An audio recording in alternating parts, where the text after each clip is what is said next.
Well, once again, good afternoon, everyone. And today is February 12th, 2022. And I want to welcome you all to this study, this Bible study today. And we'll go for about 90 minutes today. So I've been trying to look at different topics and things that would be of benefit for us, things of a practical nature. And one of the things that has always been near and dear to my heart are matters related to mental health. So I decided to take a look today at the concept of at the topic of depression, and I wanted to take a biblical look at this topic of depression. And let's not kid ourselves. There's no way in 90 minutes that it can even remotely do justice to this topic. It is such a prevalent topic in our day, especially. But I wanted to at least begin the discussion today. If we need to go for a second session on this, we could do that. If not, I could do something deeper later and just let this be sort of an introduction, because there's so much material to cover. And I have several resources that I'm going to turn to today, as I'll describe in just a few minutes. But I think it's so important to cover a topic like this, because look, I can give you, the fifth study on the Sabbath, or, the dietary laws, or the name, or, whatever, right? So many different topics that are all important topics, don't get me wrong. But I really want to, it's valuable. It's important to me that the time that we spend together be put to maximum benefit. And while I could give you more theoretical topics, abstract topics, or topics of a very grand doctrinal nature, I'd rather that the short time that we have with one another each week be spent on topics that are going to be meeting us where we live. In other words, where the rubber meets the road. And this is one of those topics. The one I gave you last week was a little bit more theoretical, but it was still practical as well, because it was showing the character of Yahshua, and by extension, it should be our character as well, right? So it's always with a goal towards how we should live, how we should be. And the information today that I'm going to provide is, again, information that I think would be helpful to us in terms of how we can live more bountifully in the presence of Almighty Yahweh. So we're going to talk about depression today. And I have a lot of material to cover, and I have a lot of resources, just fantastic resources out there, of which I just, scraped the surface, right? But they're really good, powerful resources, and I'm going to share some of those with you. Let me just start off today with the obvious, but it needs to be said, and that is this: I am not a psychiatrist. I am not a psychologist. I don't have, certain types of credentials where I could say to you, do this or do that. So so this is sort of a disclaimer, right? That I think is important. Nothing that I'm saying today should be taken as, medical advice or mental health advice, in the sense that it will be coming from one of these helping professionals. But I am, in fact, a trained life coach. So from that perspective, and a trained minister. So from that perspective, I believe I do have, certain credentials to be able to discuss with these topics with intelligence. But I just want to be very careful that you understand that anything dealing with medical issues, mental health issues, you always want to research those carefully, and you want to take, appropriate advice from those individuals who could best serve you, depending on your particular circumstance or situation. But that being said, as I said, I believe that ultimately the scriptures provides all of what we need to be able to start making those types of decisions. And I believe that if we follow the counsel of the scriptures, we will never go wrong. And that's the perspective mainly from which I'm coming today. Okay. So you might not be someone who has been affected directly by depression, and you might never be, right? You may be the kind of person that can weather the storms of life pretty well and pretty readily, and maybe you've always been that way. However, you will undoubtedly, if you have not already, you will undoubtedly come across other people, whether in your own family or friends, close relatives. You will come across other people, brothers and sisters in the faith, who will face or have been facing depression. Okay. And I can tell you full disclosure, I have dealt with depression all my life. Now, when I say depression, I want to clarify as well. I don't want to imply that I'm only referring to what would be considered clinical depression, right? Although that certainly is part of my discussion today, absolutely. But I'm talking about depression in the range of what people would loosely call depression, right? Everything from a feeling of mild blues type that we all go through and we come in and out of from time to time. I think all of us can say that we've gone through that. And then all the way up through what would be considered as clinical depression. And then everything in between, right? So when I say depression, I'm using that as a very broad umbrella. And I want to say this too about depression, okay? And I'll give you a more thorough definition in just a few minutes. But depression, I just lost my train of thought. Oh, depression is not one specific thing, right? In terms of a particular condition. It's actually more of a syndrome, right? In other words, several different things in combination with one another that work and conspire together, if you will, to create this condition that we know as depression. It's not just one specific thing. It's several things. It's like I said, it's a syndrome. So you're usually looking for clusters of symptoms, clusters of different things that affect you, whether it's emotionally, physically, spiritually, and all those things in combination lead to this condition known as depression. And one thing that's helpful to me here today is that I know that I have in the audience some individuals who are very well trained in a number of these things and who are actually professionals in the mental health field or the related helping professions. So if there's anything that I say that you feel can be amplified or something that I say that's amiss, please feel free to let me know in the chat and I can elaborate on that. And I can, if I have to correct myself on something, I'll correct myself. Because this is something that I want to be clear about because we need this kind of information. I'm very concerned when I follow the news very closely, and this is all background.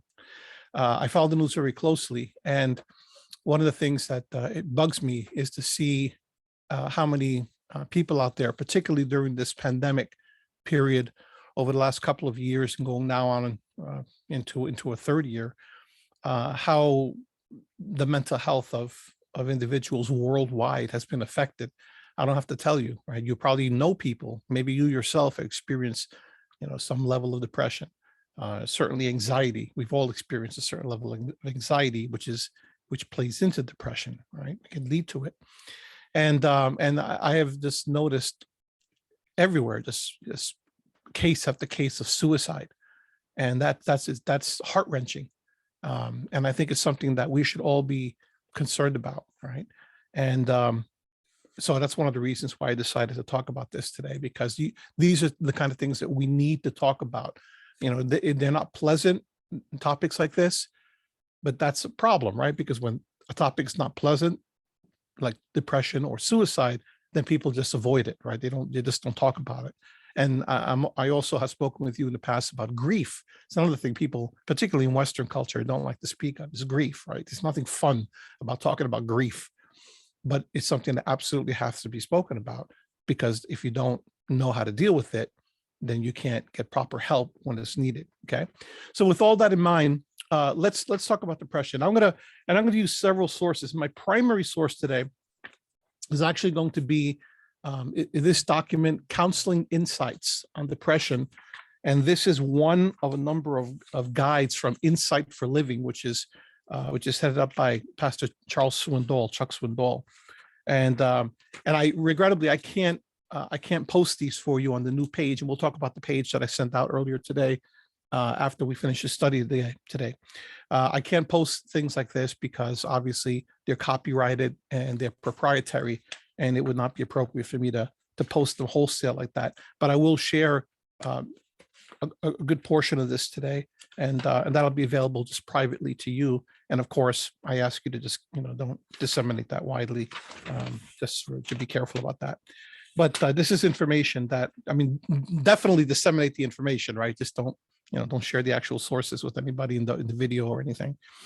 But share this with everybody, right? This information, because this is what we're talking about it for, so that people can recognize symptoms and signs and then get the kind of help that they need. So this is going to be my primary source. Another source is this booklet here, Chuck Swindoll, Facing Life's Problems he calls it with God's Hope, with Elohim's Hope. Another thing I'm going to be using, and I'll touch upon this later, I'm just going to give you all my sources, then I'll get into the material, is a webinar, a study on the crisis of suicide, understanding it, preventing it, and supporting survivors. This comes from Light University, and Jennifer Sisney Ellers is the one that presents this. I'm going to be using information from the Christian Counselor's New Testament and Proverbs, Jay Adams, and this is from the group that does Nouthetic counseling. I'll also be covering a couple of sources with N.T. Wright, and especially his commentary on the book of the letter 2 Corinthians. So I'm gonna touch upon all these today, and more. And as I get to other things, I'll mention them when I bring them up. Okay, so let's start out, and I can already see that I'm thinking that I may do 2 sessions on this, so that I don't try to cram all this into one session. But let's see how far we can get over the next hour and 15 minutes here. So let's turn to the scriptures to start, and I think what I like to do is begin with 2 Corinthians. So hopefully that's showing up on screen.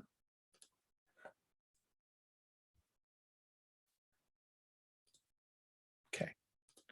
So let's start reading here. So 2 Corinthians 1, Paul talking to the Corinthian assembly, he says, and by the way, one of the things I love about the scriptures is that if you allow it to, right, the scriptures gives you real world situations, right? It's one of the things I've always tried to encourage is us to look at the scriptures not as some dusty old ancient, series of ancient documents that are teaching a bunch of theology, right? No, these are words of life written by real people, and over the course of about 1,500 years, touching upon real life, touching upon real situations, and people who suffered the same things that we do and went through the same things that we do. So this view that sometimes people have, that they're trained since children to think of, Paul and the apostles. He's not Paul, he's Saint Paul, right? And the apostles, and they have little halos over their head and everything, all right? We got to get rid of those pictures. And we have to understand that Paul was you, gentlemen, me, and the women, the Miriams of the world are you, sister, and her, and she. I got my grammar wrong. But those were real people who went through real things, and they weren't just some relic. They were flesh and blood human beings who went through similar problems, and from whom we can glean lessons thousands of years later, because there's nothing new under the sun. So if we look at our brother Paul, he's describing feelings here that we all go through, right? Nothing new under the sun. You, male, female, we all go through this, right? So he's talking here in 2 Corinthians, and there's a whole series of contextual circumstances that we won't go into, but listen to his language.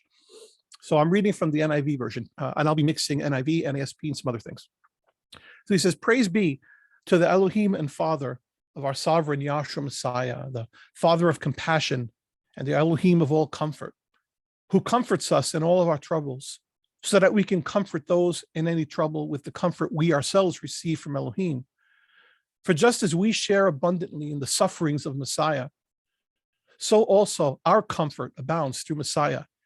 If we are distressed, it is for your comfort and salvation.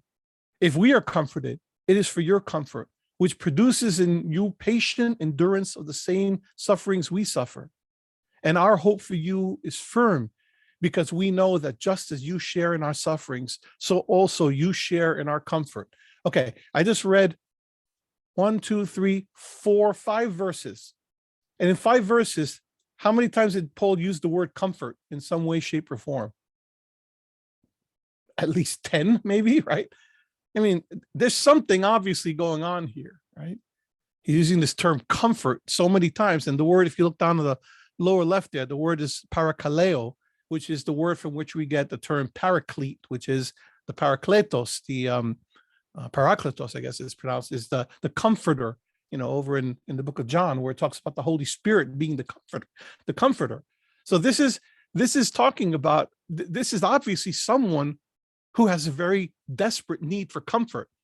And the way that Paul would write to the assemblies, Paul, what he felt emotionally, he wore on his sleeve. He wasn't a hide your thing behind your type of guy, right? He was a leader. And for him, leadership meant what you see is what you get.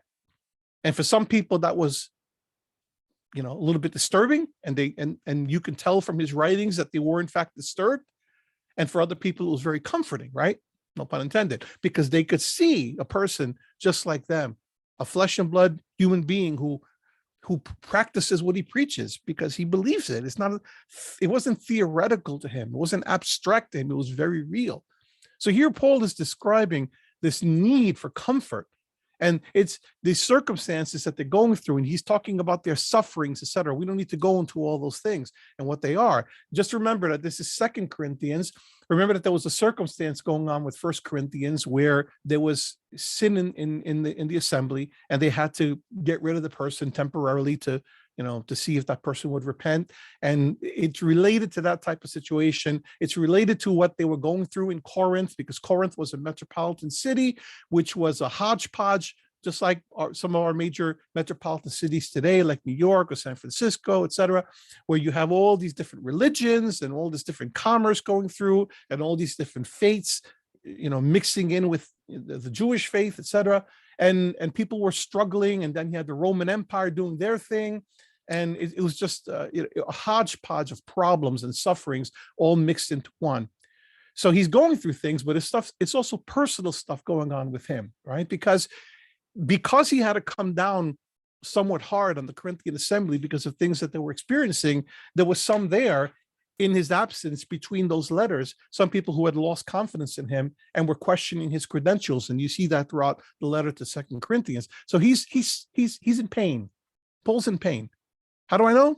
Because he's looking for comfort. And his thing is, if he's comforted, it'll convey and communicate to the rest of them who he knows also need comfort. So his leadership in showing that he's better, that he's doing better, he hopes will translate to them.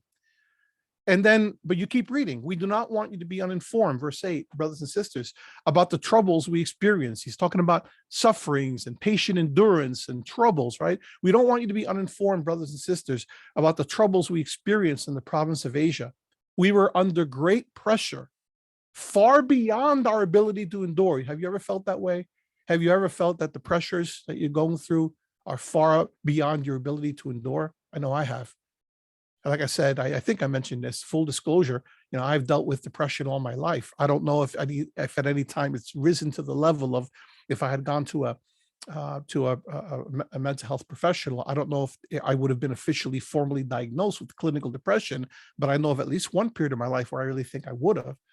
But I've certainly experienced that spectrum to varying degrees. So the things I'm speaking with you about today are things that in many cases, not all, but in many cases, I've experienced firsthand. I'm not ashamed to say that because I think you need to hear that. We were under great pressure because we're all under great pressure. We live in trying times. What have we gone through over the last two and a half years and are still going through? And it looks like we may be starting to get some relief now, but we're still dealing with all the after effects, right? Regardless.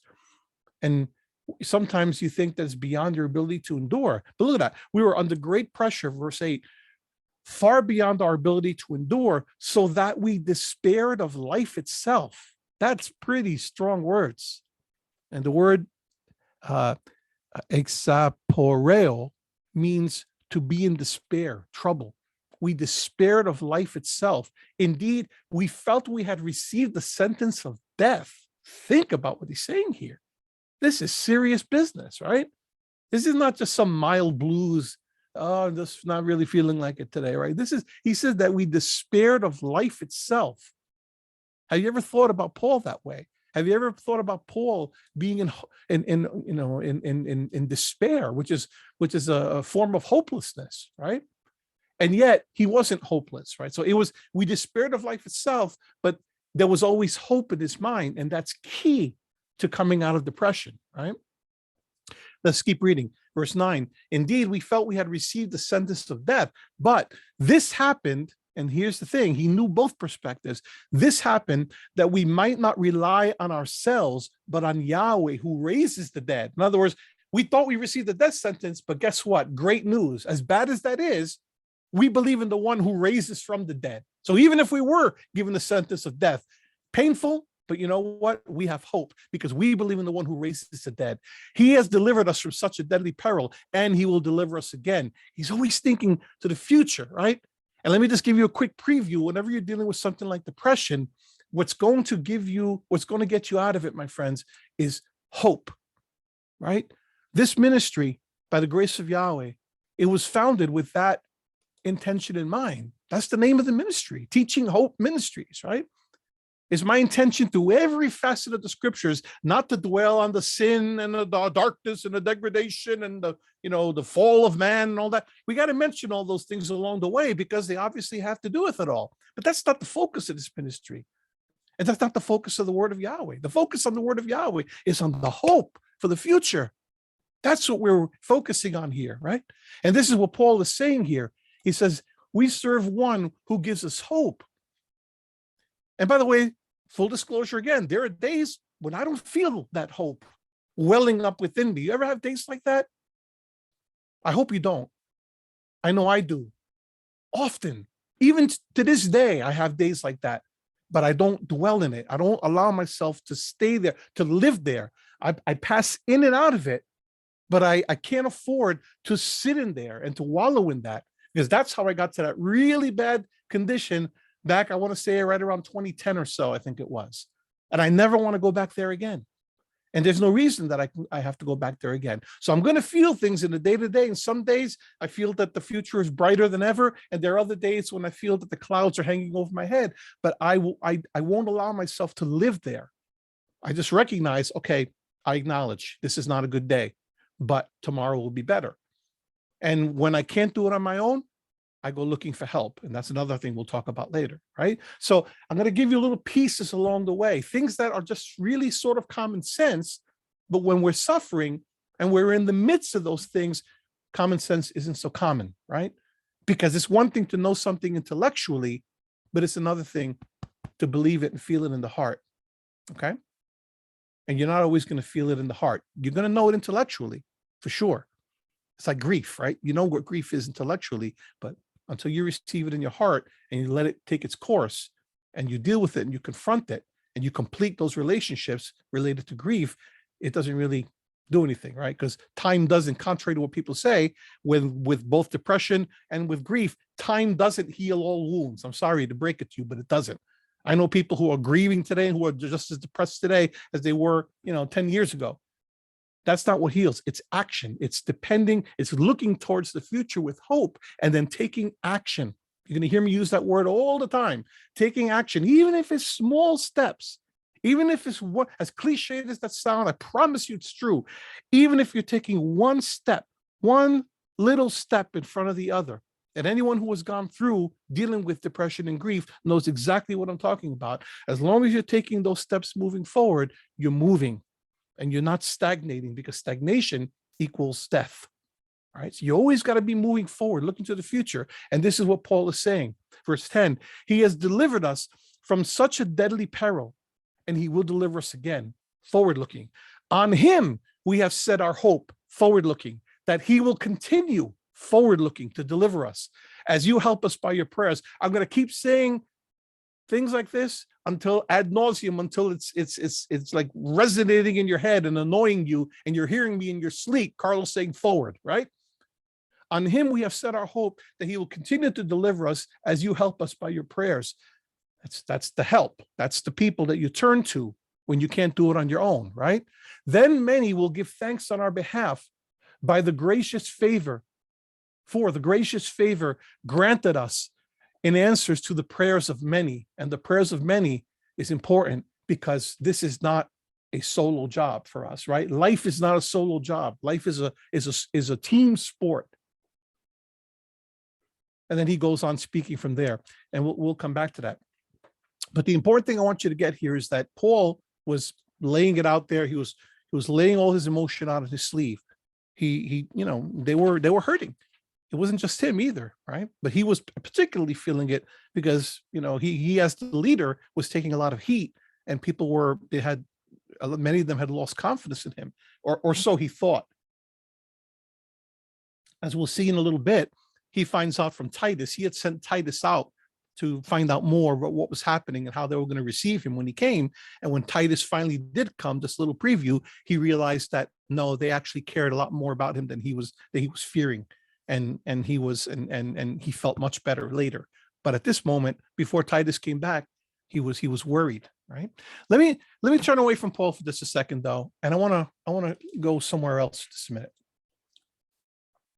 So let me bring up, because there are several figures that I think we will want to look at.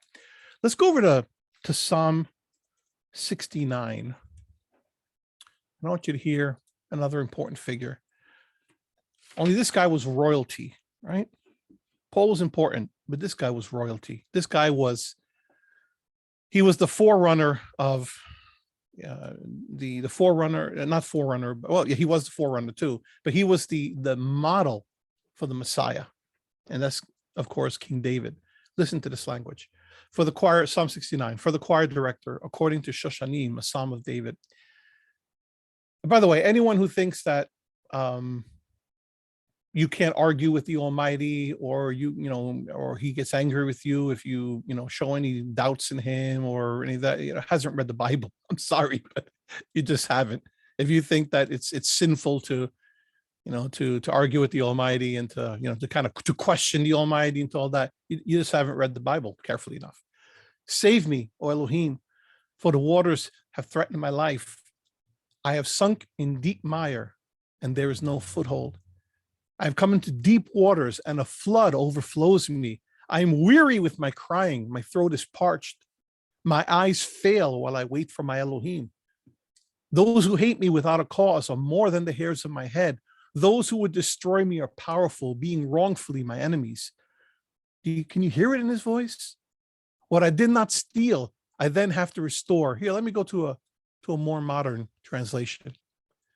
Save me, O Elohim, for the waters have come up to my neck. I sink in the miry depths where there's no foothold. I've come into the deep waters. The floods engulf me. Have you ever felt like the floods were engulfing me in deep waters? Engulfing you? I'm worn out, calling for help. My throat is parched. My eyes fail looking for my Elohim. In other words, I'm looking for him so much. You ever look for someone and keep looking and looking, and your eyes get blurry because you can't even look anymore? This is what he's saying. My eyes are failing me.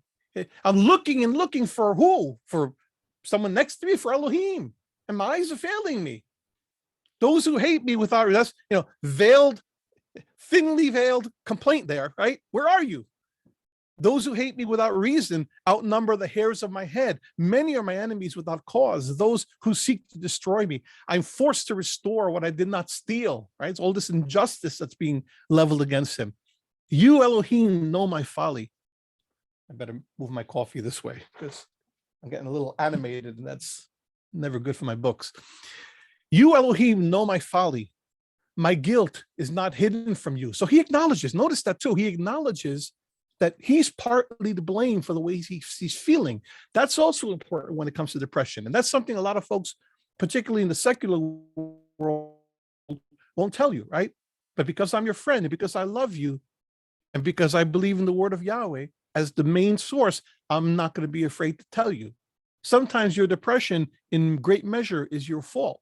And I know that that's counter to what the secular authorities will tell you, but you need to have that awareness if you're going to be able to get past depression. Not always, don't get me wrong. I'm not saying all depression is because of your own personal sin. I'm not saying that, but some of it might be because maybe you know to do the right thing and you haven't been doing it. So you can have real guilt and you can have guilt that's not real. You can have conviction that's moving on your heart, but instead of taking that conviction that the Holy Spirit is responsible for, telling you there's something wrong with your life and you need to make changes in that particular area of your life, instead of taking that approach, sometimes what we do is we double down and we sink even deeper into the mire. So you got to be willing to look at all these things to have self-awareness. Many things will be externally imposed, but many of the things will also be because you're not doing the thought work or because you're not doing the work in your life to make the changes in your life. And we have to acknowledge that. And if we don't, we do so or not do so at our own peril, right? And that's the hard truth. So we'll look at all those things and look at these characters. Look, you know Elohim. You, Elohim, know my folly. My guilt is not hidden from you. He acknowledges I have some real guilt here, and I don't really know the circumstance that's bringing up Psalm 69 at the moment. But for whatever it is, David acknowledges his role in the matter, right? Yahweh, Yahweh Almighty, may those who hope in you may not be disgraced because of me. Elohim of Israel, may those who seek you not be put to shame because of me. He recognizes that he can even be dragging people down, right? With the way that he's acting or the things that he's been doing. And look at the kind of person that he is, right? His heart is there for Elohim.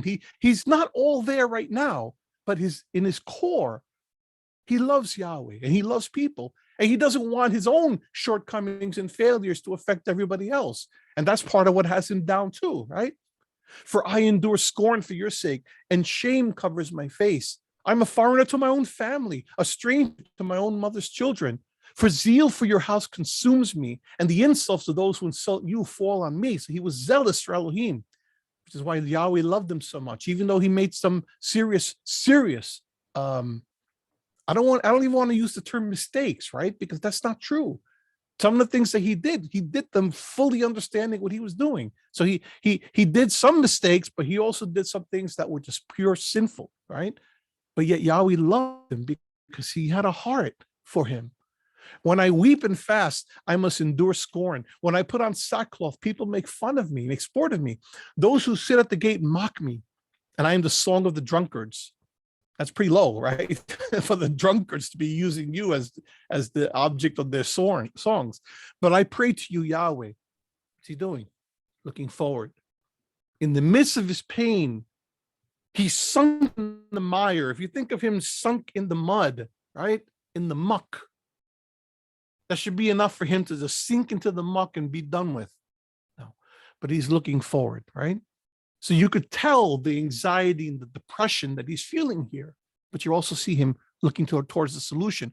But I pray to you, Yahweh, in the time of your favor, in your great love, O Yahweh, answer me with your sure salvation.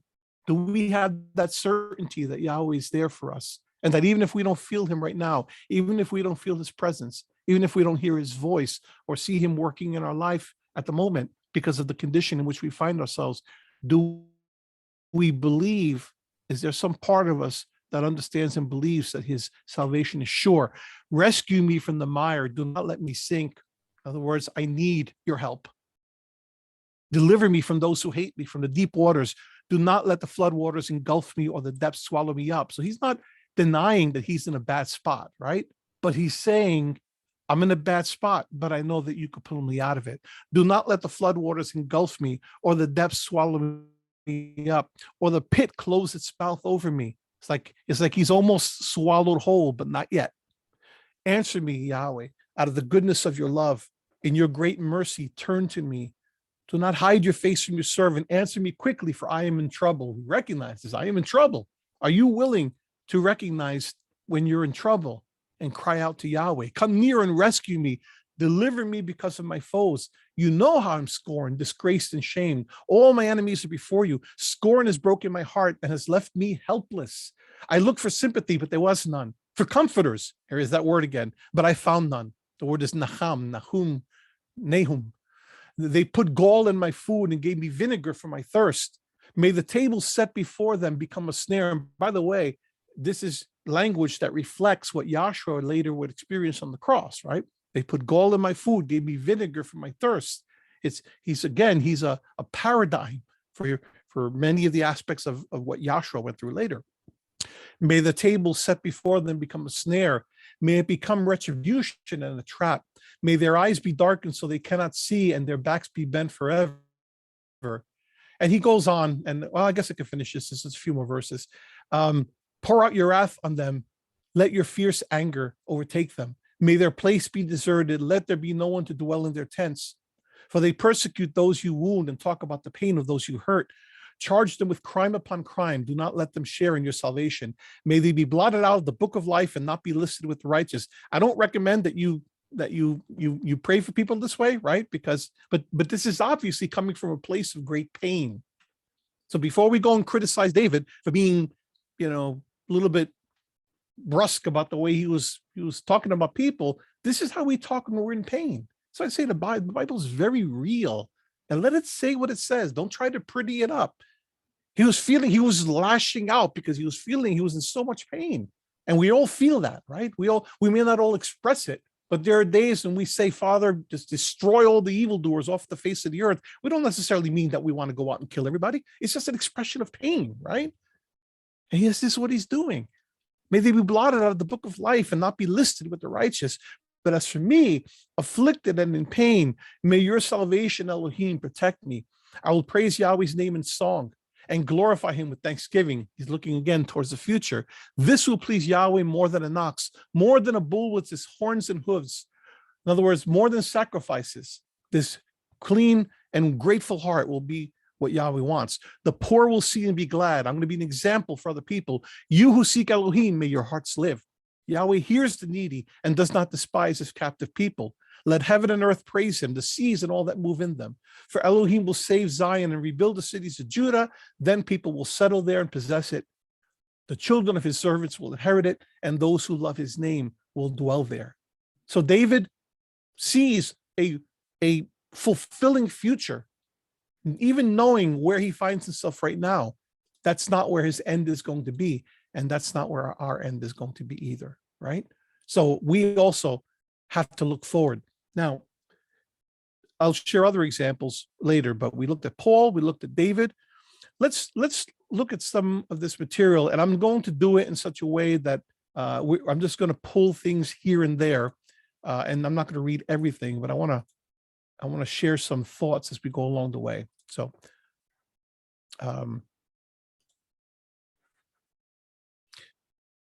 we talk about people this way. We are in pain, and then we shame ourselves for thinking this way. Absolutely. So there's shame on top of helplessness, double suffering. Exactly.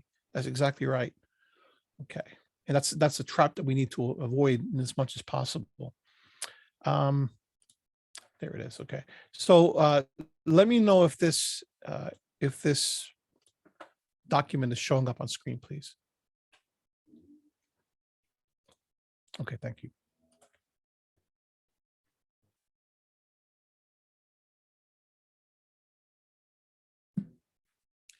So let's talk a little bit about some of the finer points of depression, okay? So these are possible causes of depression, right? And again, this is not totally comprehensive. So are you aware that some of these things could be physical in nature? That's one of the first things that you always want to do when you're dealing with a situation of depression. I would highly recommend that that you get a physical if you've been experiencing the blues to a very deep extent, and because there could be hormonal issues, okay, there could be issues with a chemical imbalance. If you're a person that has been privately, because of compulsion and because of being in a depressed state for a long time, addiction even, there may be substance abuse issues, right? If you've been taking drugs of any nature, I don't necessarily mean the hard drugs like, cocaine or heroin, but I also mean even things like prescription medication. Maybe you got injured and you started taking prescription medication to deal with the pain, and then you became addicted to the medication. It's been hard for you to get out of that, right? Or maybe you started taking medication to deal with, a mental health issue, and you got hooked on that. There are all sorts of reasons why people wind up in the situation in which they find themselves. I promise you that no one gets up one day and says, you know what, I'm going to become a drug addict today, or I'm going to become an alcoholic today, or I'm going to become a porn addict today, or I'm going to become whatever, fill in the blank. No one does that, right? These are the ways in which, in society, in our modern society in particular, these are the ways in which we descend into, terrible situations that spiral out of control, and then we wind up in much deeper situations than we ever possibly imagined. Right? There's no sense in beating ourselves up about that. That's the human condition.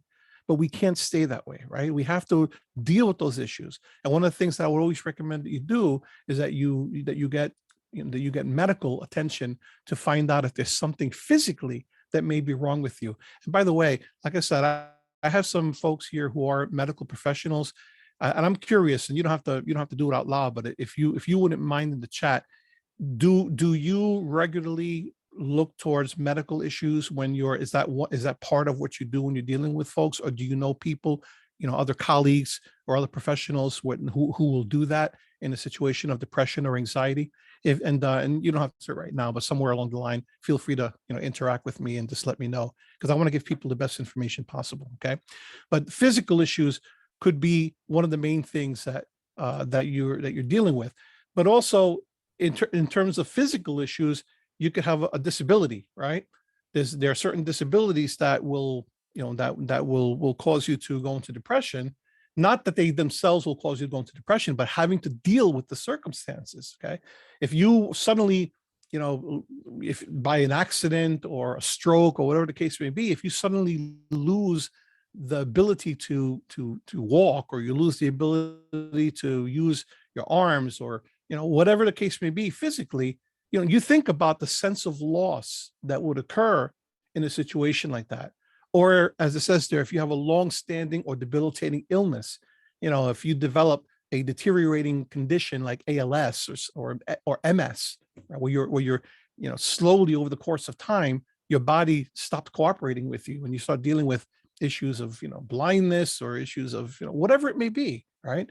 Some people, depending on how bad the situation is, illnesses like diabetes, right, can if not controlled, can lead to complications. And even the thought of complications in the future can cause someone to not deal well with that.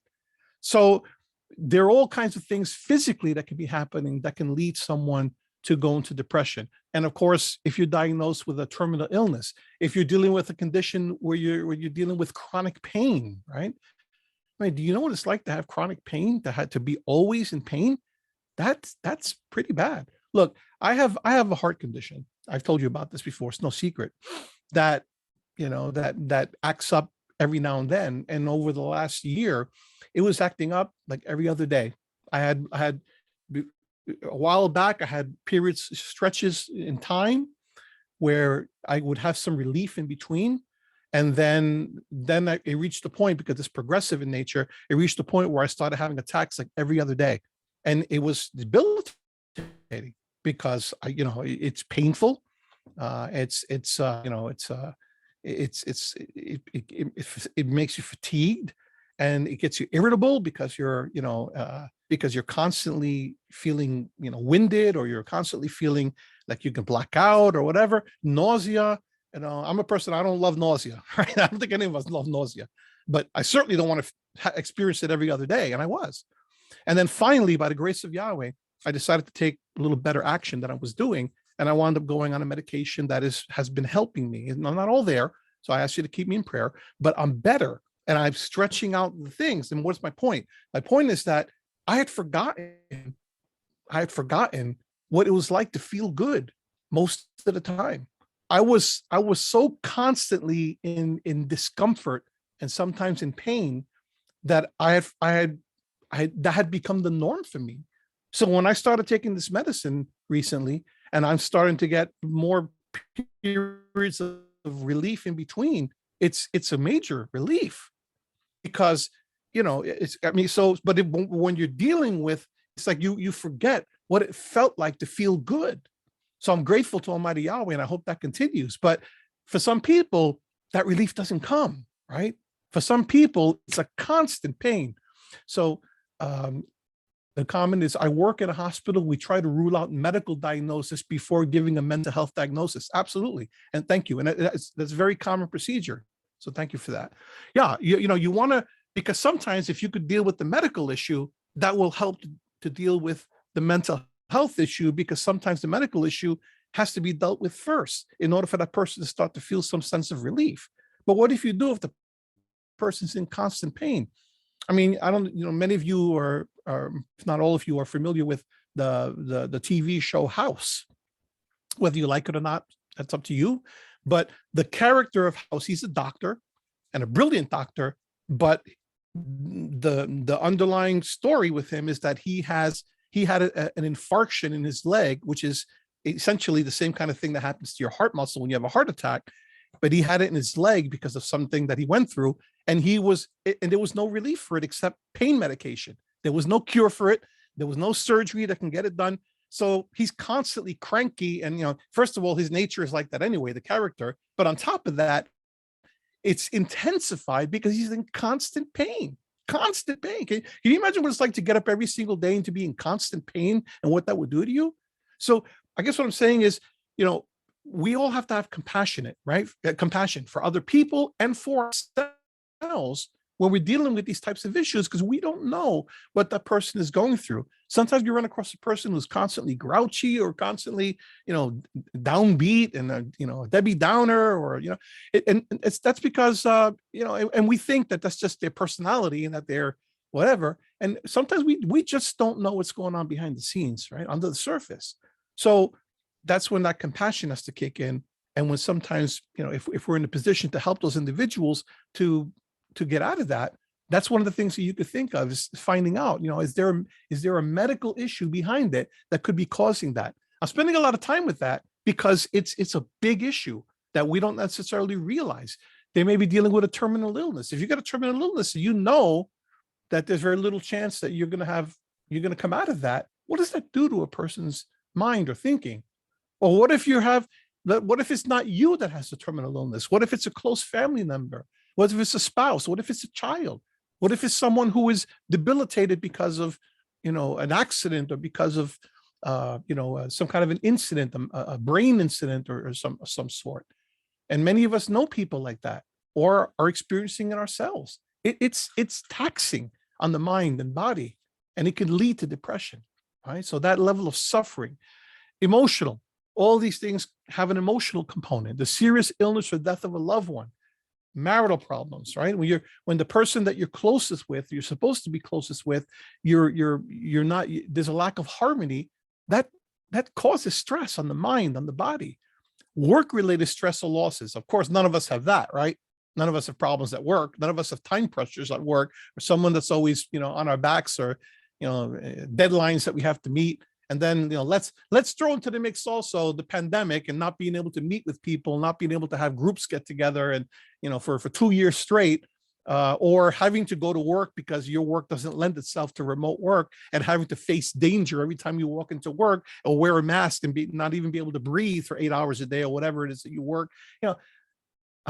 There's a lot of room here for emotional issues, right?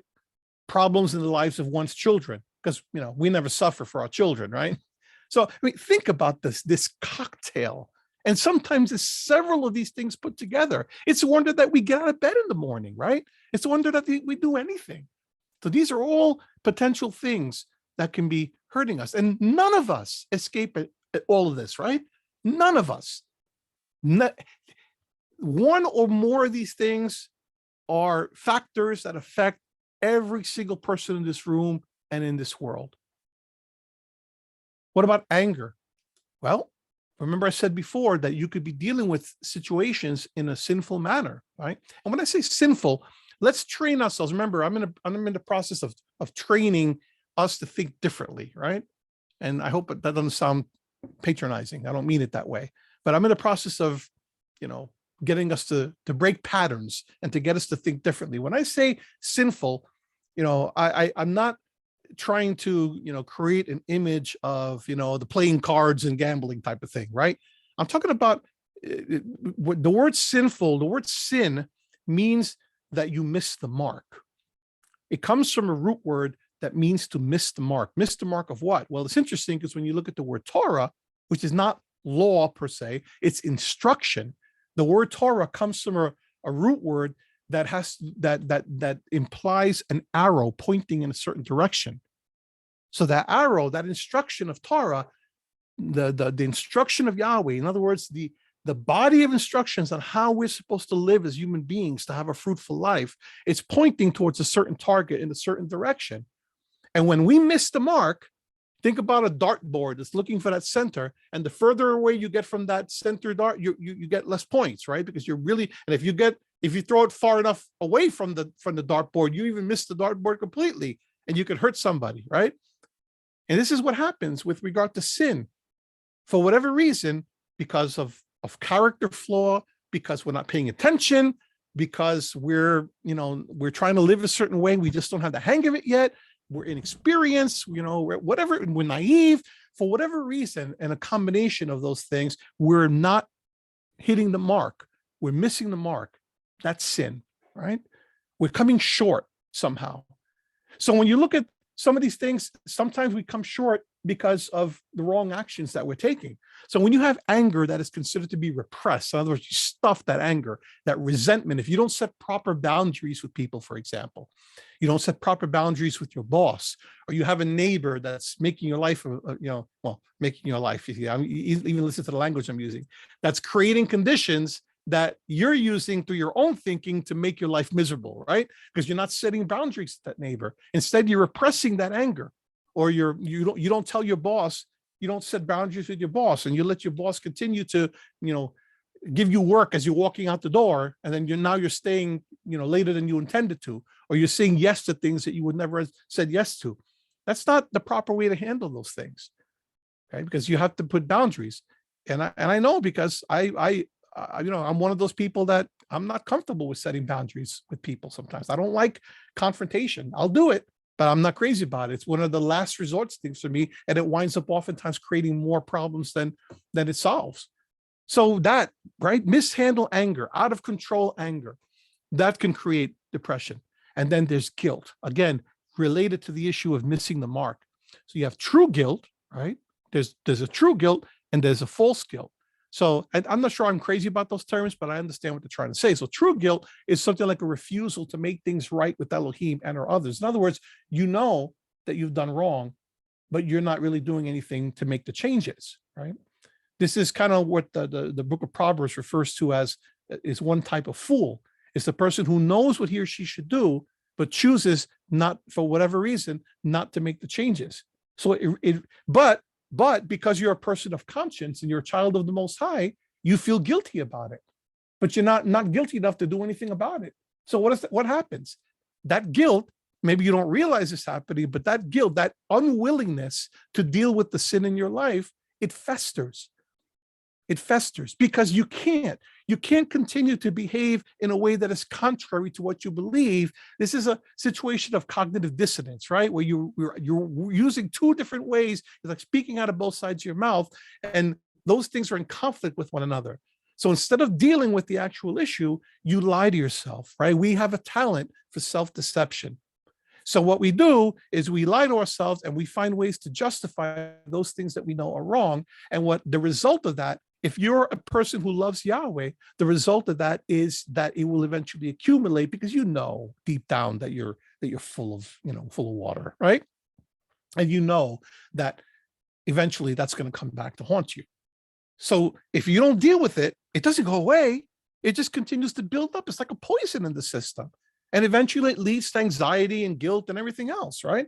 And if you don't deal with it for a long enough period of time, well, then it leads to depression. And that's essentially self-induced because you're not dealing with the issue. And then there's false guilt, which is an unwillingness to trust Yahweh's promise of forgiveness, 1 John 1:9. We won't turn to it now. You can read that later. Or the result of false accusations by others or one's own conscience, right? This is when you're not really responsible for something, but you convince yourself that you are. And then you carry that guilt with you, which is not really real guilt because you haven't really done anything. And then it's maybe others that are accusing you. This is exactly what David was expressing in Psalm 69, wasn't it? Where he was saying that other people are accusing him falsely, and he had to make up for things that he didn't even do, right? But sometimes if we're not the kind of person that likes confrontation, whatever, we just kind of take it, we swallow it, and then eventually we start feeling guilty about it, and it's not even us. Same thing with survivor's guilt, right? Sometimes you get past the situation, and others that you love or you care for do not, and you blame yourself. So now you have the loss of that person, for example, plus the guilt the guilt that you have, which is nothing of any fault of your own, but somehow the very fact that you're alive, or that you got through that situation and the other person didn't get through it unscathed. Maybe they're still alive, but they're dealing with consequences, right? That will accumulate. And these things will eventually, produce larger issues for you. So these are all potential causes of depression, okay? And then there are many different signs of depression, emotional, right? So we'll just kind of take a few from off of here. There's a whole range of emotions: sadness, restlessness, hopelessness, impatience, irritability, anger. So I was describing the situation with my heart condition, and I know myself. And when I would have the attacks, I would get very impatient with people around me, very irritable. And there was nothing the people were doing. It's just that it's fear, right? It's fear. It's like, what's happening here? What's going to happen in the future? How am I going to be able to survive this? Am I going to be able to, no sooner did I see the new doctor that I chose by Yahweh's grace, that he was offering some kind of reassurance, and I started changing immediately. My wife will tell you, she was with me in the appointment, and she noticed it. It's like the very fact that a professional could give me something that he said, okay, this will work. And he repeated a couple of times, this particular condition will not kill you, right? But you still have to deal with it. And immediately that's hopeful to me. And then he said it a second time, and I said, wow. I mean, it's not like I'm ignoring it, because, and I'm not going to develop a false hope either. And because then I become complacent. But the fact that a person who knows what he's talking about gave me a sense of perspective. That hopefulness, again, hope, key to dealing with depression, helps me look towards the future. Is everything all resolved? No, of course not. But there's hope, and hope makes all the difference. And by the way, you could do that with other people too. When you husband, I'm not talking about being inauthentic and being false. Oh yeah, everything's going to be great, and we're drowning in debt, but everything's fine. No, I'm not talking about false hope, right? I'm talking about, what? We're in debt, but we have a plan, and we can work the plan. And maybe it'll take us 2 or 3 years, but we're going to work the plan. That's hope. Or, these things occurred, and we probably made a few mistakes, whatever, but you know what? We made them. They're done. We're here in the here and now, and we can now make changes, and we can take little incremental baby steps towards the future. And that's hope. And you don't think that that's going to help your wife, or vice versa, right? You have an issue with a child, and you're dealing with, because, once the children start hitting the teen years, it maybe sound cliched, but boy, is it true. At least it was for us. And I know that for many of you could say the same, that in the teen years, it starts to get a little bit dicey around the house, right? For different reasons. And there's everything right about that, because there's physiological stuff that's going on. There's emotional stuff that's going on. The transition between childhood and adulthood is very messy for all of us, right? So when you're dealing with that kind of an issue, you can either sink, or you can recognize this is the season of life that we are experiencing right now. It's a normal season of life. There's absolutely nothing abnormal. By the way, while this is going on, I promise you, you're not thinking this calmly, right? Okay, so if I'm projecting an image of, hey, I was, yes, this is exactly what's happening right now, and this, right? I promise you that was not the case, all right? But I'm looking with hindsight and trying to encourage you that that is the case, that you may be going through some stuff right now, but it is a cycle, and it is a phase, and it will, if you don't lose your head about it, right? And if you stay with the basics, the fundamentals, it will get better over time. As long as you don't make any major things, and by the way, that's one of the things with depression too, is that you don't want to make major decisions while you're depressed. You don't want to make decisions alone if you don't have to. You want to enlist help, right? David did that on a grand scale, enlisting Yahweh's help. But it's an example for us to enlist help wherever we can get it. Because when you're in the midst of that state of mind, you're not always in the best position to make the right decisions. So you have to make some decisions. Either hold off on making any major decisions or enlist the help of someone who's objective, who can help you to navigate some of those, those dicey waters at the moment. Okay. So I'm just giving you little things along the way. Let's go back to the material. So impatience, irritability, anger, these are all emotional components of depression. Self-criticism. Self-criticism is a big one, right? Feelings of inferiority, feelings of guilt, whether true or false, unexplained mood swings. Okay. We have to be compassionate with one another and this is harder. Be compassionate with yourself. All right. I don't mean ignore it. I don't mean give yourself a free pass and not do anything about it, because that's passivity. That's not what I'm talking about. The very last thing you want to do with depression is passivity. It's counterintuitive, right? Because you might think, okay, depression, you should just take it easy, whatever. There's some of that, and that's part of the recovery process. It's a period of relaxation to get you where you need to be, but you can't stay there. You got to relax to get your bearings, and then you got to move. So passivity is not what's called for, but you need to recognize that these things are going to come up in different forms. Physical, lethargy, right? Loss of energy, unexplained weight loss, unexplained physical complaints like headaches. Have you ever known somebody that when they're dealing with, serious issues of life, they start getting headaches or body pains of different sorts, and then a particular situation resolves and there's no more body pain? There's definitely something to that. There's a component to that. That's absolutely real. Sometimes we express in our bodies what we feel in our minds. Sometimes that's the way that it comes out. It comes out through something in our bodies. And then when that situation is over, the physical component is no longer there. That's absolutely true. I'm not even talking about the extremes of hypochondria, right? Where you think you're always sick and you always, you have something. I'm just talking about, stress levels that, for example, there are physiological explanations to this. There's nothing mystical about it. And I'm probably not explaining this exactly correctly, but generally speaking, we all, when we're confronted with a situation that's dangerous, that we perceive as being dangerous, we go into the typical fight or flight, flight, and you might say even freeze, right? Well, which is kind of, fight. So fight, flight, or freeze. So we'll typically either if we're confronted with a dangerous situation, and that doesn't necessarily mean a physically dangerous situation. It can mean something that's an emotional thing as well, where you're dealing with a creditor or you're dealing with, a medical issue or whatever it may be. There's a way in which you're going to respond to that, and some of us will confront it head on. Okay, let's deal with this. What I got to do? I got this medical diagnosis. Okay, what medicine do I got to take? What is the prognosis? What is the course of action, right? Or if I'm dealing with a creditor, okay, can I get in the payment plan? Confront, fight, right? Or flight, you go and you avoid it. You go in the other direction. You do a Jonah, right? And you go back in the other direction. And now you're not confronting the situation. It doesn't go away.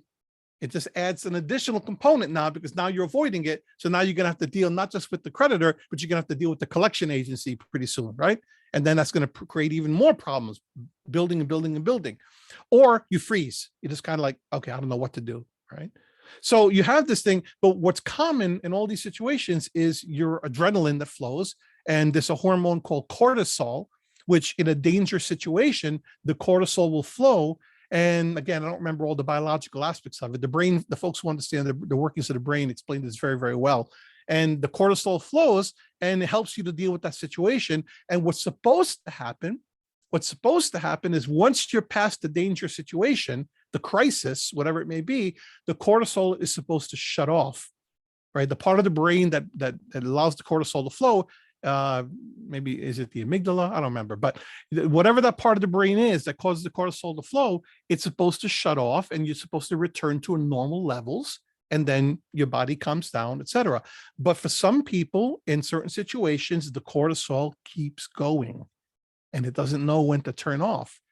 And if that stays on long enough, you develop physical issues. You develop emotional issues. For example, some of you may be familiar with post-traumatic stress disorder, PTSD, and that's like a constant flowing of cortisol. It just doesn't shut off, or it's reactivated by memories of the incident, or that's real stuff. And again, I'm not explaining it very well physiologically, but it's something along those lines where your body, your physical makeup, your physiology is most certainly contributing to your mental status, right? So lethargy, unexplained weight loss, unexplained physical complaints, changes in eating patterns, eating more or more or less of appetite, right? So one of our mental health professionals says, so very true, physical pain is a side effect of our body's stress response. Absolutely. Yeah, and that's the term, stress response, right? That's the kind of the catch-all term for the pattern that I'm just describing. So changes in eating patterns, including eating more and more, or loss of appetite. So some people, they eat like crazy, right? They're binge eaters when they're responding to crises or to depression, right? Some people, when they're depressed, because these are all signs of depression, that's what they want to do. They want to go and they want to eat, okay? Because it's comforting. It's a mechanism. It's one of the ways in which, one of the patterns that they've developed over the course of their lives, probably when they were very young, they learned that eating brought comfort. And there are certain physiological aspects to that when you eat, with your blood vessels and how it works and all that. But there's just a mental component. You associate eating with comfort. That's what we call things comfort foods, right? There's no comfort in food per se. It's the way you think about the food, right? If I want to get my wife riled up on any given day, I'll talk about the joy I feel eating a certain type of food, right? It's like she just laughs about it. I'm not, there's no joy in the food itself, but when you associate a certain mental state with that particular food, right? I remain convinced to this day, though, that nice fresh bread will bring great joy to your life, but we'll talk about that another day. But when you have associations with food, or, and I can make light of that, but what happens is that if you continue to abuse the food, eventually there's nothing light about it, right? Because then it affects your health. So now something that you do in a condition of depression now compounds the situation, because now it leads to issues like diabetes and because of the weight loss and other things, and heartburn and problems with the digestive system, whatever it may be. So you got to watch that. And for other people, it's the opposite. For some people, they don't eat at all, right? Because they lose their appetite. We're all different. Changes in sleeping patterns, including excessive sleep or insomnia. So sometimes many people typically associate depression with people who sleep all the time. You're not resting when you're doing that. There's a certain amount of sleep that your body needs, and then beyond that point, it's just diminishing returns.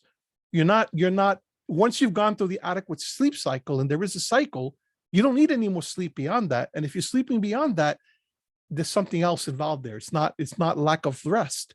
And sometimes we think, oh, depressed person, let them sleep. No. Because you think that extra rest is necessary. No, it's not. They're sleeping because they're shrinking, and because they're putting themselves in a state of inactivity and passivity, and they're not taking action to get out of that. And that will help only contribute to their deterioration because of the state that they're in. Now, you could have the opposite thing where you're not getting enough sleep and having insomnia, right? Which is also, it's always extremes, right? And you have to be careful and learn what your particular patterns are, or what the patterns of your loved one are, so that you can be able to recognize those signs and deal with them. And then, of course, mental state, apathy, loss of motivation. When people start not being interested in things that they've always been interested in. If you have someone who plays a lot of sports and all of a sudden all they want to do is sleep, right? Or if you're the kind of person that you love music and all of a sudden music is like noise to you, no?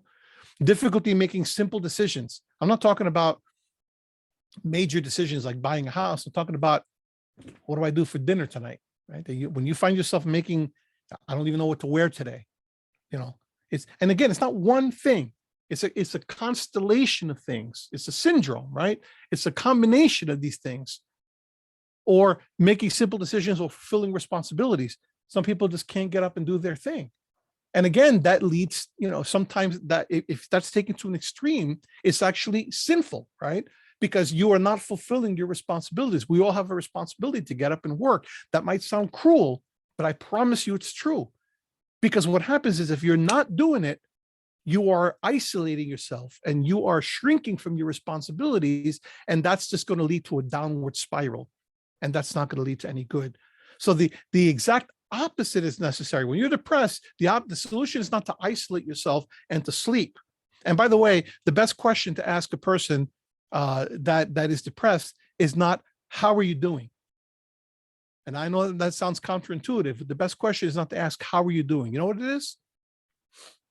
Anyone guess what that is? What's the best question? The better question. I mean, how you're doing is, it's an okay question. I guess you can ask it, but that's not what's really going to help the depressed person who's shrunk and who's isolated and what is a better question? Can anyone guess? Let's put it in the chat if you can guess. Nobody? The better question is, what are you doing? Exactly. What are you doing? What are you up to? What's going on? What are you doing? What's your day like today? Because it's looking forward. It's pulling you up out of yourself. The last thing you need to do is to sink more into yourself and isolate more. What you got to do is, even if there's small steps, you got to pull yourself out and start walking forward. Doesn't have to be a lot, just a few little steps here and there, but it's going to move you, because what happens? It has a snowball effect typically. You start doing something, and every little step that you take develops a certain confidence. You don't even realize it's happening. It's sort of imperceptible. But as you start taking those steps forward, you're moving forward. And as you move forward, you develop more confidence, and then you're able to continue moving forward. So the better question is, what are you doing? Not how are you doing? Get them out of that. Break the pattern. Snap them out of that. Changes in behavior, such as increased daydreaming or fantasizing.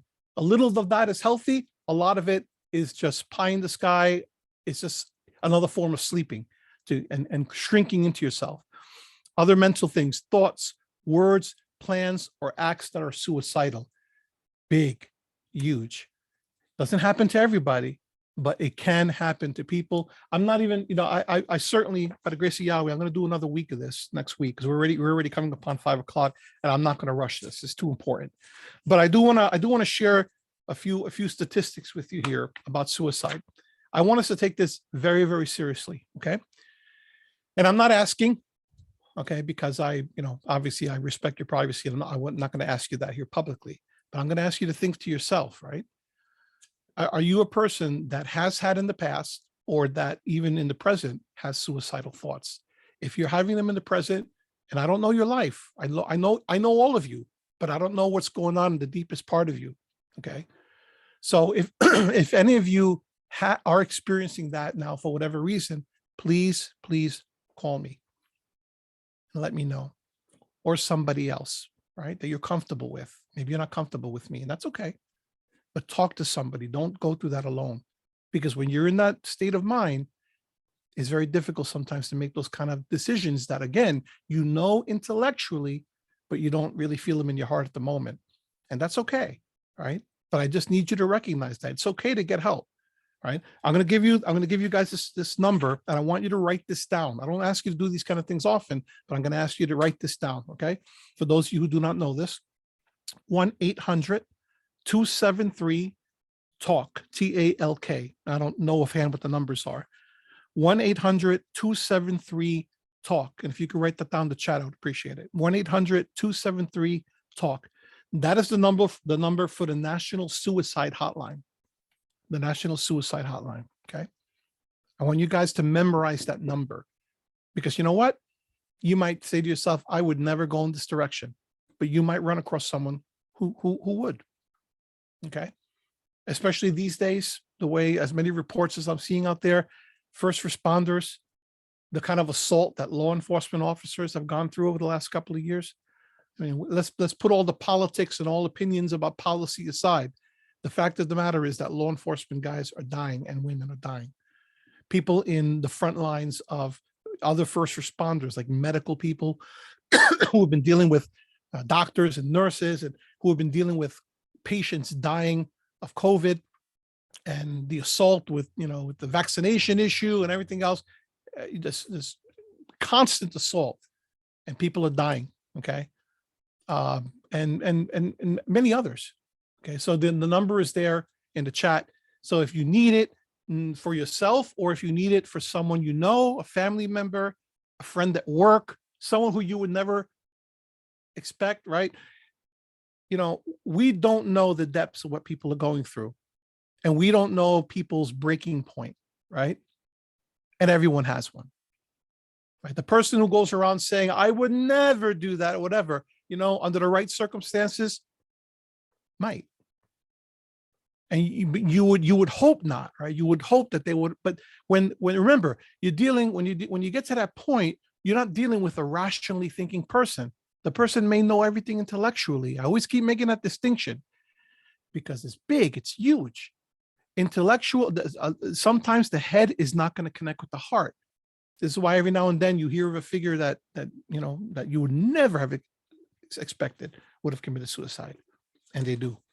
So you want to have that handy, because if you think the person needs help, you get with them and make the call with them. Don't let them on their own to make the call, right? If it's you, make the call, or get someone to be there with you to help you to make the call, or contact me. Okay. If it's someone that that you run across, don't be afraid to ask the question, right? Because if they're thinking about it, and by the way, you're not going to put the thought in their head. If they're thinking about it, they're thinking about it. And nothing you say or do or not do is going to change that, right?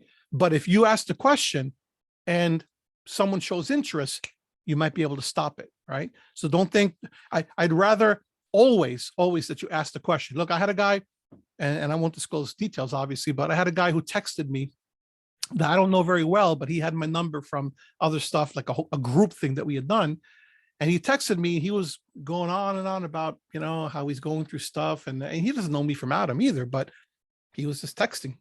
And we've had maybe 1 or 2 conversations in the past. So he remembered me, and he started texting me stuff and about, how he's feeling despair and whatever. And I said, I don't really know this guy very well. And I was thinking of all the reasons not to ask this guy, because it's, it's a presumptuous question, right? But I was trained, ask the question. And by the way, ask it directly. Don't beat around the bush. Are you thinking of hurting yourself? Or no. Are you thinking of killing yourself? I know it sounds harsh. I know it sounds brusque. But if you start beating around the bush, people find all kinds of ways to beat around. That's not the time to be soft, my friends. Okay. The question is not, are you thinking of hurting yourself? It's, are you thinking of killing yourself? Are you thinking and I don't think they like to use the term anymore, committing suicide, but are you having suicidal thoughts or something like that, right? You got to be direct about that. And more often than not, if the person is thinking about it, they'll say, oh, wow, someone is actually taking me seriously. And you might just pull them out of that pattern, right? And then you can help them to get help. And then the next question would be, do you have a plan? That's important as well, because if they have a plan, they're a lot closer to doing it, right? Sometimes people think, oh, they will never do this. And if they don't have to, don't assume that, right? Especially if someone has tried it before, if they have a plan, that's not a good sign. And then you want to get with that person immediately and get them help. Okay. Just some very quick statistics. So this is maybe a year old. These statistics actually, well, when I got them was a year, but they're from 2018 for the US specifically, released by the CDC. I'm not very good friends with the CDC these days for a number of ways, but I trust their statistics with regard to suicide, because it's been pretty consistent for several years. The number of suicides in the US alone in 2018, and it's roughly around the same now, maybe probably more now, right? We don't have the figures yet for like 2020. I'm nervous about what those figures are going to be like, because I have a feeling that they're going to go into the 50s. Okay. The number of suicides in the US as of 2018, 48,344.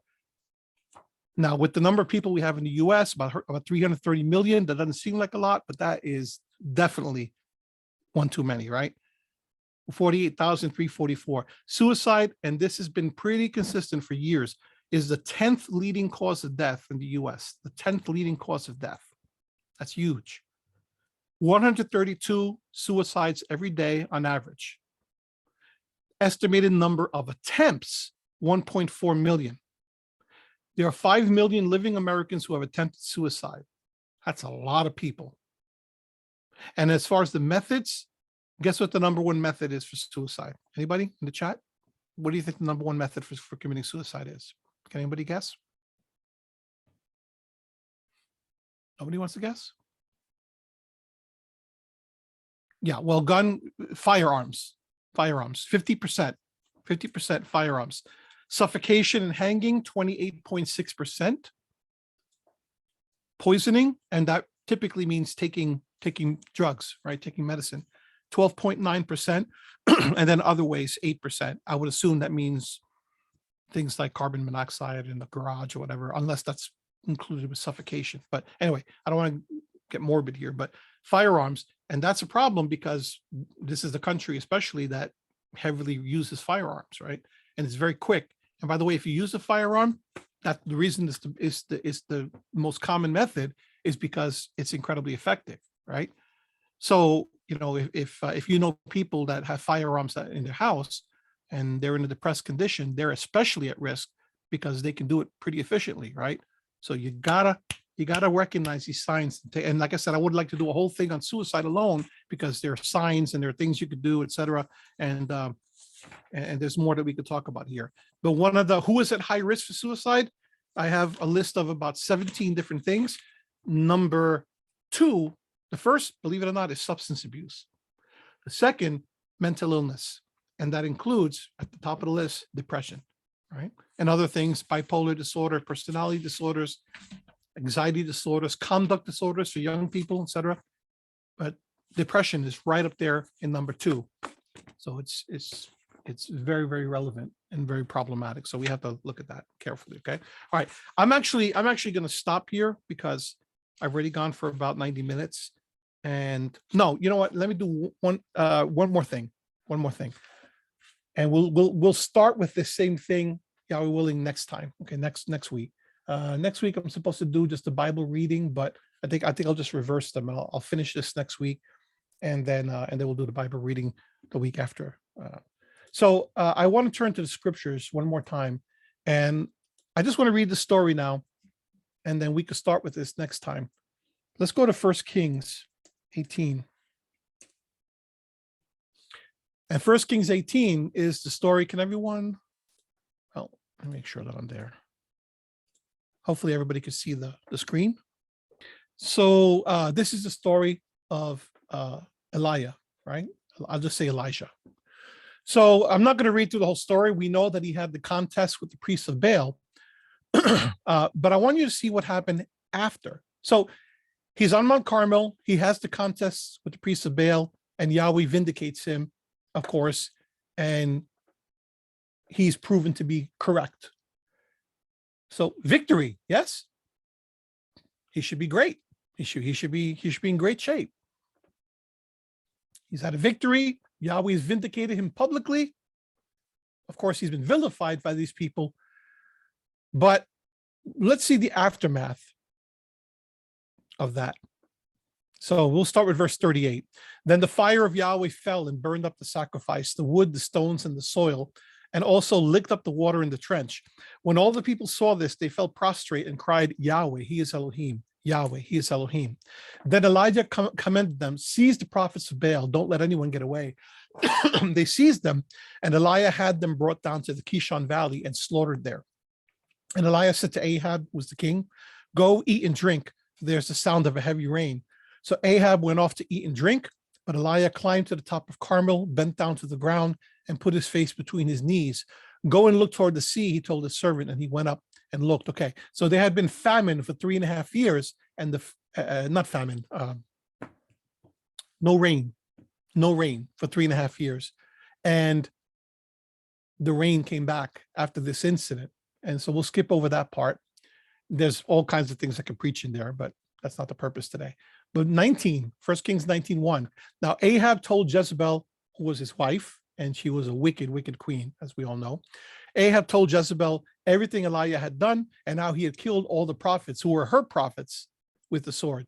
So Jezebel sent the messenger to Elijah to say, may the gods deal with me, be it ever so severely, if by this time tomorrow I do not make your life like that of one of them. In other words, Elijah, I'm coming for you. Elijah was afraid and ran for his life. When he came to Beersheba, so notice that, he was afraid and ran for his life. Yahweh had just vindicated him. Yahweh had just done a miraculous thing in front of everyone. Yet Elijah's afraid and runs for his life. So anyone who thinks that you have a problem when you're doubting Yahweh for whatever reason, okay, you who have never called Yahweh to bring fire from heaven, right? When you're afraid and you sort of run for your life, take it a little bit easy on yourself, okay? Elijah was afraid and ran for his life.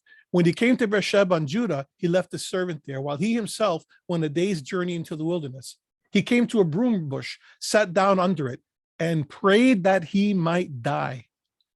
What is Elijah's problem? He's depressed, deeply depressed. He's like Paul, a problem unto death, right? I have had enough, Yahweh, he said. Take my life. I'm no better than my ancestors. Then he laid down under the bush and did what? Fell asleep. Is that a telltale sign of depression or what? All at once, an angel touched him and said, get up and eat. He looked around, and there by his head was some bread baked over his hot coals and a jar of water. He ate and drank and then lay down again. The angel of Yahweh came back a second time and touched him and said, get up and eat, for the journey is too much for you. So he got up and ate and drank. Strengthened by that food, he traveled 40 days and 40 nights until he reached Horeb, the mountain of Elohim. There he went into a cave and spent the night. And the word of Yahweh came to him, what are you doing here, Elijah? He replied, I've been very zealous for Yahweh Elohim Almighty. The Israelites have rejected your covenant, torn down your altars, and put your prophets to death with the sword. Are we starting to see a little bit more about why he was depressed? Even though that great, awesome thing had happened with the miraculous contest, the Israelites have rejected your covenant, torn down your altars, and put your prophets to death with the sword. I'm the only one left, and now they are trying to kill me too. Notice, by the way, he probably wasn't the only one left, but he thinks I'm the only one left. Do you ever think that you're the only one left? You're the only one who's going through this? Yahweh said, go out and stand on the mountain in the presence of Yahweh, for Yahweh is about to pass by. It's an interesting construct. Go out and stand on the mountain in the presence of Yahweh, for Yahweh is about to pass by. It's interesting. Then a great and powerful wind tore the mountains apart and shattered the rocks before Yahweh, but Yahweh was not in the wind. And after the wind, there was an earthquake, but Yahweh was not in the earthquake. After the earthquake came a fire, but Yahweh was not in the fire. Sometimes we want the big thing to occur to know that Yahweh is with us. And sometimes it comes in a gentle whisper. And after the fire came a gentle whisper. When Elijah heard it, he pulled his cloak over his face and went out and stood at the mouth of the cave. Then a voice said to him, what are you doing here, Elijah? There are all sorts of things going on here that Yahweh willing we'll talk about next week. But I want to read you the stories so that you get the whole picture. He replied, I have been very zealous for Yahweh Elohim Almighty. The Israelites have rejected your covenant, torn down your altars, and put your prophets to death with a sword. I'm the only one left, and now they're trying to kill me too. He says everything else a second time, right? What's he doing? These are incantations. This is the story he's telling himself, right? They've rejected them. They've killed them. They want to do the same to me, and I'm the only one left. It's the story he keeps telling himself. Of course he wants to lay down and die. He's already killed himself 1,000 times thinking about this and running the story, rehearsing the story in his head. This pattern has to be broken, right?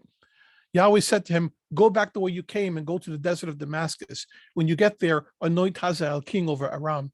Also anoint Yehu, son of Nimshi, king of Israel, and anoint Elisha, son of Shaphat, from Abel Meholah, to succeed you as prophet. Yehu will put to death any who escaped the sword of Hazael, and Elisha will put to death any who escaped the sword of Yehu. Yet I reserve 7,000 in Israel, all whose knees have not bowed down to Baal, and whose mouths have not kissed them. You're not the only one, Elijah. There are many more like you, right? And then it continues describing, and there's more here, and Yahweh willing, we can read it next week. But I just want to give you the full picture of that story so that you could see that a man of Elohim who is as strong and powerful and mighty as Elijah was also depressed and fell into the same patterns that we do, albeit under extreme circumstances, but nothing new under the sun. And by the way, I could take you over to Jonah as well. The whole book of Jonah, all 4 chapters, is a whole picture of a prophet who is depressed. Yes? and goes through similar dynamics. So Yahweh willing, we'll continue with the story of Elijah next week. And we'll talk not only a little bit more about the signs and symptoms of depression, but also we'll focus next week on, and we'll talk a little bit more about the examples, but we'll also focus on some direct solutions. And I've already alluded to some of those along the way: breaking the pattern, activity, trying to minimize your sleep, right, et cetera. But there's a whole series of things that we can do, and I'll repeat them next week. If you know of anyone who wasn't here today, we seem to be missing a lot of people today. If you know of anyone who wasn't here and you think should be here or could be here, please let them know so that this important information gets out there.